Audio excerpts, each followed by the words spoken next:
George sir VC-യിൽ വരും. എല്ലാരോടും ഉടനെ എത്താൻ പറയണം. ഇപ്പൊ തന്നെ മെസ്സേജ്.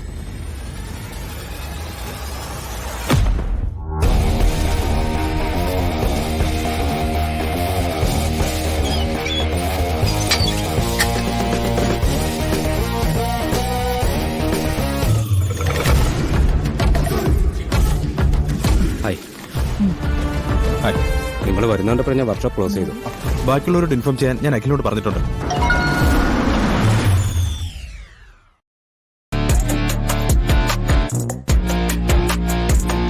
എന്താ എന്തു പറ്റി?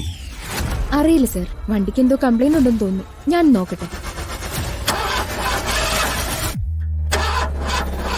ഒരു മിനിറ്റ് സർ, ഞാൻ ചെക്ക് ചെയ്ത് നോക്കട്ടെ. ശരി.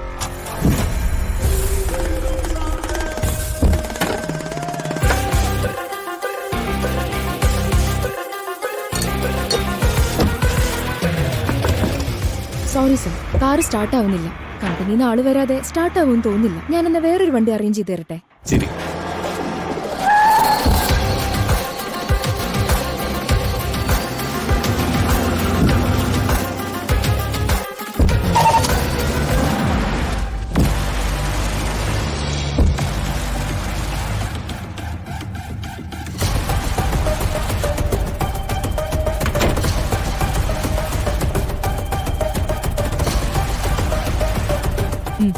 ഇരിക്ക്.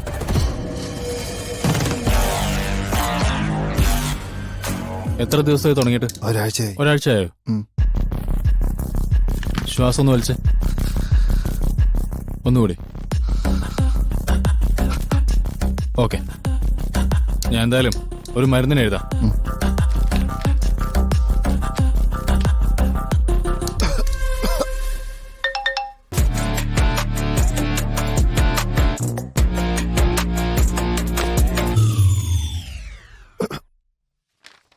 ഇത് 3 നേരം കഴിച്ചോളൂ. ഡോക്ടർ വേണ്ട, കയ്യിൽ വെച്ചോളൂ. എനിക്ക് കുറച്ച് അത്യാവശ്യമുണ്ട്.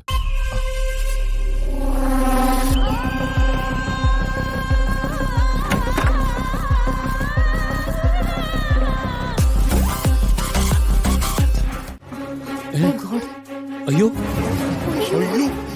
അയ്യോ, ഇതാരാ ഓൺ ചെയ്ത് വെച്ചേ? ഇത് കണ്ടിട്ടാവും ധ്വനിമോള് ശബ്ദം ഉണ്ടാക്കിയത്. അതെ, പാവം കുട്ടിക്ക് പറയാൻ പറ്റില്ലല്ലോ. എടാ സൂക്ഷിച്ച്. ഓഫ് ചെയ്തിട്ടെടുക്ക്. സ്വിച്ച് ഓഫ് ചെയ്യ്. സൂക്ഷിച്ചെടുക്കണേ. ചേട്ടാ സൂക്ഷിക്കണം. മാറ് മാറ് മാറ് മോളെ. മോളെ, ഇതിനാണോ മോള് ശബ്ദം ഉണ്ടാക്കിയത്? ഈ കൊച്ചു കുഞ്ഞിന്റെ ബോധം പോലും നിനക്കില്ലാതെ പോയല്ലോ പല്ലവി. അതെങ്ങനെയാ? ഫോണ് കൈ കിട്ടിയ പിന്നെ ഇവളീ ലോകത്തൊന്നും അല്ലല്ലോ. ഞാൻ എപ്പോഴും പറയുമ്പോ നിങ്ങളല്ലേ ഇവളെ സപ്പോർട്ട് ചെയ്യുന്നത്. നിങ്ങൾ എല്ലാവരും ക്ഷമിക്കണം. പല്ലവിക്ക് വേണ്ടി ഞാൻ നിങ്ങളുടെ അടുത്ത് എല്ലാവരുടെ മാപ്പ് ചോദിക്കുക. മാപ്പ് പറഞ്ഞതുകൊണ്ട് ധ്വനിമോളെ അടിക്കാൻ തുടങ്ങിയതിന് പരിഹാരാവില്ല. അത് ഇനിയും പോട്ടെ, സാരമില്ല. ഇനി ഇതിന്റെ പേരില് ആരുമായിട്ടൊരു സംസാരം വേണ്ട. അതെ, ഇനിയെങ്കിലും എന്തെങ്കിലും ജോലി ചെയ്യുമ്പോ എല്ലാരും ഒന്ന് ശ്രദ്ധിക്കുക. ഭാഗ്യം കൊണ്ടാ വലിയൊരു അപകടം ഒഴിവായത്.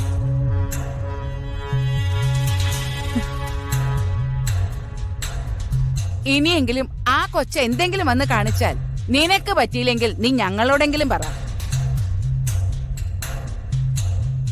അതൊക്കെ ക്ലീൻ ചെയ്.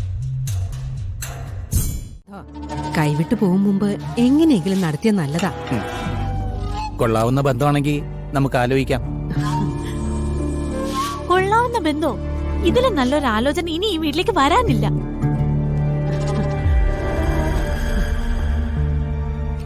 അതെ, ഇന്ദിര ടിവിന്ന് കേട്ടിട്ടില്ലേ? അതിന്റെ MD-യുടെ മകനാ പയ്യൻ. അവരെങ്ങനെയാ നമ്മളുമായിട്ട് ഒരു ബന്ധത്തിന് തയ്യാറായത്?